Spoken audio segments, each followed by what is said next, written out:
ચાદરો જે છે એની પર માર્બલ જડેલા છે, જેટલી પણ કોમન સ્પેસીસ છે એમાં પણ માર્બલ જડેલા છે. અને માર્બલ એ વાસ્તુ પ્રમાણે પોઝિટિવ મટીરિયલ નથી ગણાતું. હવે અહીંયા જે માર્બલનો કલર છે એની અંદર કાળા કલરના માર્બલ છે, એમાં છાંટ આવેલી છે, થોડા બ્રાઉન શેડ તેની અંદર આવેલા છે, ટેક્સચર એનું જે છે લિનિયર છે, એટલે એના લીધે ડિવિઝન્સ, આપણે જે વાત થઈ કે ઊભા ને આડા ડિવિઝન્સ અહીંયા થતા હોય એવું થાય. બીજી એક એની નેગેટિવ વસ્તુ મને એ દેખાઈ રહી છે કે દરવાજા બરાબર એકબીજાની સામે આવે છે, એટલે એકબીજાની એનર્જી છે એનો જે એકચ્યુઅલ ફ્લો છે એને ડિસ્ટ્રક્ટ કરે છે, એટલે એ બહુ સારું ન કહેવાય. એટલે દરવાજા જ્યારે સામે આવતા હોય ત્યારે તણાવ થોડો વધતો હોય છે બંને ફેમિલીની અંદર, એવું થતું હોય છે. અને આ જે બાકીના બે દરવાજા છે એ પૂર્વ તરફ ખુલે છે. પૂર્વ દિશા ઘણી સારી કહેવાય એવું ઘણા લોકો કહે છે, પણ પૂર્વથી તમને આર્થિક ફાયદા ખૂબ મોટા થાય એવું મારા જોવામાં નથી આવ્યું. એટલે પૂર્વ કદાચ માન સન્માનની રીતે સારું કહેવાય, પણ તમે ખિસ્સામાં હાથ નાખો તો કદાચ એટલું સારું ન કહેવાય એવું આપણે ગણી શકીએ. હવે આ ચાર પ્રકારના જે દરવાજા છે એની આપણે જો રેમેડી વિચારવી હોય તો આ જે દરવાજો છે નૈઋત્યનો દરવાજો છે, તો એ ઘરની અંદર રેગ્યુલર ગુગળનો ધૂપ જો ફેરવવામાં આવે તો એનો ફાયદો જરૂરથી થઈ શકે. બરાબર. અગ્નિનો જે દરવાજો છે ત્યાં ચંદનનો ધૂપ જો રેગ્યુલર ફેરવવામાં આવે તો એનો ફાયદો જરૂરથી થઈ શકે છે. એવી જ રીતે ઈશાનનો જે દરવાજો છે એ ઘરના દરવાજા પર આસોપાલવનું તોરણ દર ગુરુવારે જો લગાડીને ઉંબરો પૂજવામાં આવે તો એનો ફાયદો થાય. અને વાયવ્યનો જે દરવાજો છે એ ઘરની અંદર બાળકોની ચિંતા વધારે રહેતી હોય, એટલે બાળકોને સાથે ચાંદીની કોઈ વસ્તુ એટલે સિક્કો કે એવું રાખવાનું જો કહેવામાં આવે તો એનો કોન્ફિડન્સ વધશે. અને એ ઉપરાંત એ ઘરની અંદર મટ્ટીપલનો ધૂપ જો કરવામાં આવે તો ઘરની એનર્જી સારી થશે. એટલે ઓવરઓલ તમારું જે પ્રિમાઇસીસ છે એમાં ગુગળ અને ચંદનનો ધૂપ કરવાનો છે, અને ઇન્ડિવિજ્યુઅલ આ રીતના જો ધૂપ કરવામાં આવે તો એ લોકોને એનો ફાયદો થશે. બીજું કે તમારી જે સ્ટેરકેસ છે એની અંદર માર્બલ જડેલો છે, એટલે સ્ટેરકેસ પણ ડિવિઝનનું જ કામ કરે, કારણ કે જ્યાં માર્બલ આવે છે ત્યાં ડિવિઝન આવે છે, એટલે એ પણ ખરાબ કહેવાય. એટલે ભવિષ્યમાં તમે જો ફ્લોરિંગ બદલતા હો તો માર્બલ બદલી નાખવું જોઈએ.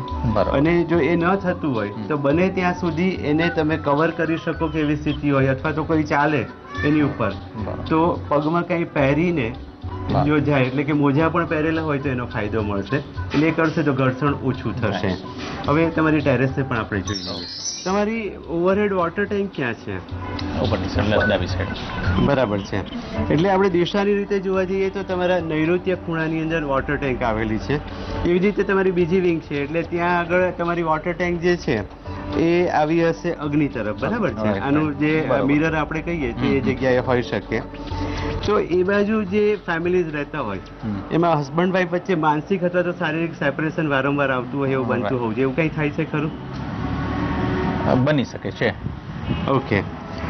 એટલે એ પાણીની ટાંકી બરાબર નથી. જો શક્ય હોય તો બંને સાઈડની પાણીની ટાંકી તમારે આ બાજુ લઈ લેવી જોઈએ, કારણ કે અહીંયા તમારી પાસે થોડી ખુલ્લી જગ્યા છે તો એ પ્રશ્નને નિવારી શકાશે. પશ્ચિમ તરફ તમે પાણીની ટાંકી લઈ શકો છો. અને જો એ સમસ્યા નિવારી ન શકાય તો અગ્નિની અંદર ચંદનના 2 છોડ કુંડામાં તમે વવરાવી દો, એ જે સમસ્યા છે એની અંદર ફાયદો થશે. બીજું એક જોઈ રહ્યો છું કે તમારી જે સ્ટેરકેસ છે એ 2 લેવલ પર આવેલી છે, કે અહીંયા ઉપર છે ને દક્ષિણ તરફ તમારી જે ટેરેસ છે નીચે આવેલી છે. એટલે નોર્મલી જે મૂળભૂત વાસ્તુનું બંધારણ છે એ પ્રમાણે જે તમારો દક્ષિણનો જે ભાગ છે ઊંચો હોવો જોઈએ. એટલે તમારો જે નૈઋત્ય ખૂણો આવે છે ત્યાં તમે સેવક હનુમાનજી એટલે રામની પાસે જે બેઠેલા હનુમાનજી હોય એની નાની મૂર્તિ લઈ અને બરાબર નૈઋત્ય તરફ ફેસ કરતા હોય એવી રીતે ત્યાં મૂકી દેશો તે સમસ્યાનું પણ નિરાકરણ ચોક્કસથી આવી શકશે. બીજું તમારી ડ્રેનેજ લાઈન ક્યાંથી પસાર થાય છે? ડ્રેનેજ લાઈન ડાબી બાજુ તો ને, હા બંને સાઈડમાંથી. ઓકે. એટલે એક પશ્ચિમ તરફથી જાય છે, એક પૂર્વ તરફથી જાય છે. તો પશ્ચિમ તરફથી જ્યારે તમારી ડ્રેનેજ લાઈન જતી હોય ત્યારે પ્લમ્બર નોર્મલી તમારે ત્યાં આવતો હોય એના કરતા વધારે વખત આવે એવું થઈ જાય કે લીકેજના પ્રોબ્લેમ એવું થાય છે ખરું?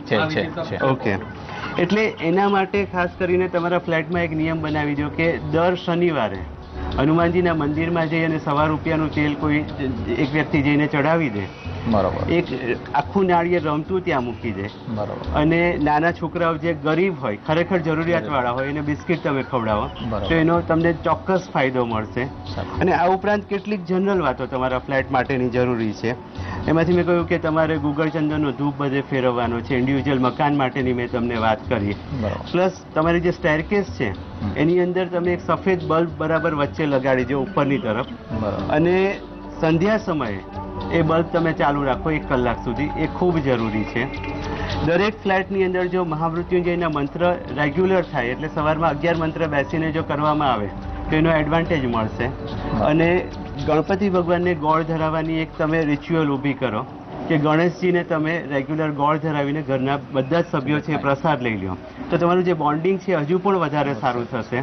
અને તમારા બાળકોનું જે મેં તમને કહ્યું કે એનું કોન્સન્ટ્રેશન નહીં આવે અથવા તો એની ચિંતા થાય એવો જે પ્રશ્ન છે, એના માટે બાળકોને તમે સૂર્યને સવારે 9 વાગ્યા પહેલાં જળ ચડાવવાનું કહો, તો એમાં પણ તમને એનો એડવાન્ટેજ મળશે.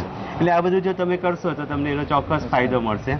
દર્શક મિત્રો, સમસ્યાઓ મોટી હોતી જ નથી, સમસ્યાઓ નાની નાની હોય છે, પરંતુ આપણા મનની અંદર જ્યારે સમસ્યાઓ ભેગી થાય ત્યારે તે વિકરાળ સ્વરૂપ લે છે. અને હંમેશા જે માણસનો જન્મ થયો છે તેનું મૃત્યુ નિશ્ચિત છે. તો સમગ્ર જીવન દરમિયાન તમે જે કંઈ ભેગું કરવાના છો તે છે સંબંધો, અને તે સંબંધો ભેગા થશે એકબીજા સાથેના બોન્ડિંગથી, અને તેથી જ આ સોસાયટીનું બોન્ડિંગ વધે તે માટે આપણે તેમને શુભકામના આપીએ છીએ. એટલે તમે પણ આ પ્રકારે જો વાસ્તુ નિયમોનું પાલન કરશો તો એક પરિવારની જેમ તમે અહીંયા રહી શકશો. તમારી પ્રોપર્ટીની વેલ્યુ વધશે, માણસો માટેની ભાવના વધશે, અને અંદર અંદર એકબીજા માટેની પણ વેલ્યુ વધશે. હું શૈલેષ ઉપાધ્યાય આરતી પ્લાઝા એસોસિએશન તરફથી તમારો ખૂબ ખૂબ આભાર માનું છું, અને તમે જે માર્ગદર્શન આપેલું છું એનો અમે અમલ કરીશું. નમસ્કાર. નમસ્કાર. દર્શક મિત્રો, તમે પણ જો ઈચ્છતા હો કે આવી જ રીતે તમારી આખી સોસાયટી કે તમારા મકાનની અંદર અમારી ટીમ આવે અને તમારી સમસ્યાનું નિરાકરણ આપે, તો જરૂરથી સંપર્કમાં રહો. નમસ્કાર.